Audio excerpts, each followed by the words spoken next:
પદ્મપુરાણ અંતર્ગત 6 અધ્યાયમાં ભાગવતનું મહત્વ, ભાગવતનું મહાત્મય અથવા તો ભાગવતનો પરિચય આપવામાં આવ્યો છે. અને પરિચય પહેલા લેવો જરૂરી છે. પરિચય વગર આપણને કોઈની સાથે પ્રેમ થાય નહીં. ભાગવત સાક્ષાત વાંગમયી, તેને વાંગમયી મૂર્તિ. શાસ્ત્રો વિદ્વાનો એમ કહે છે કે આ ભાગવતજી કોઈ પોથી, કોઈ શાસ્ત્ર, કોઈ ચોપડો, કોઈ થીસીસ અને ચોપડો નહીં સમજતા. તેને વાંગમયી મૂર્તિ. ભગવાન શ્રી કૃષ્ણનો વાંગમય દેહ, શબ્દ દેહ, શબ્દ દેહ સાક્ષાત ભગવાન કૃષ્ણ છે. તો એનો પરિચય આપતું પદ્મપુરાણ. અને પરિચય તો બીજો જ આપી શકે. પોતે પોતાનો ક્યારેય પરિચય અપાતો નથી. શાસ્ત્રમાં એને આત્મશ્લાઘા કહી છે. પોતાનો પરિચય પોતે ન આપી શકાય, બીજો આપણો પરિચય આપે અને એ જ સાચો હોય. તો પદ્મપુરાણમાં ભાગવતનું મહાત્મ્ય 6 અધ્યાયમાં છે. અને પ્રોપર પરિચય મળે તો પછી આપણને પ્રેમ થાય.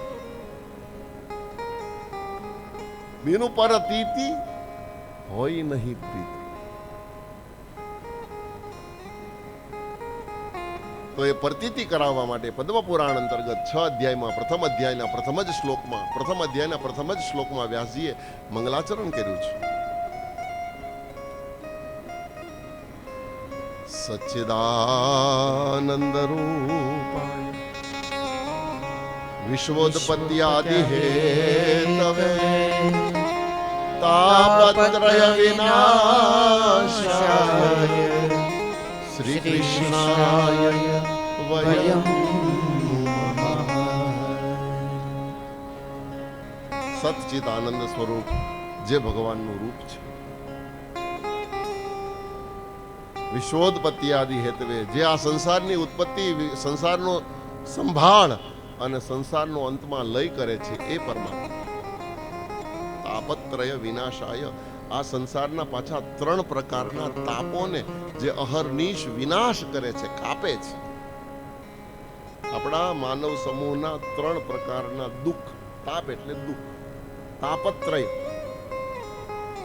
આધિદૈવિક, આધિભૌતિક, આધ્યાત્મિક.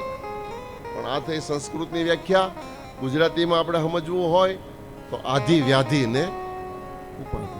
3 આ સંસારમાં કાયમ માટે મને તમને હેરાન કરનારા જો દુઃખ હોય તો આ 3 છે. એ 3 દુઃખમાંથી મને તમને અહર્નિશ તાપ રહિત કરનારું એ ભગવાન.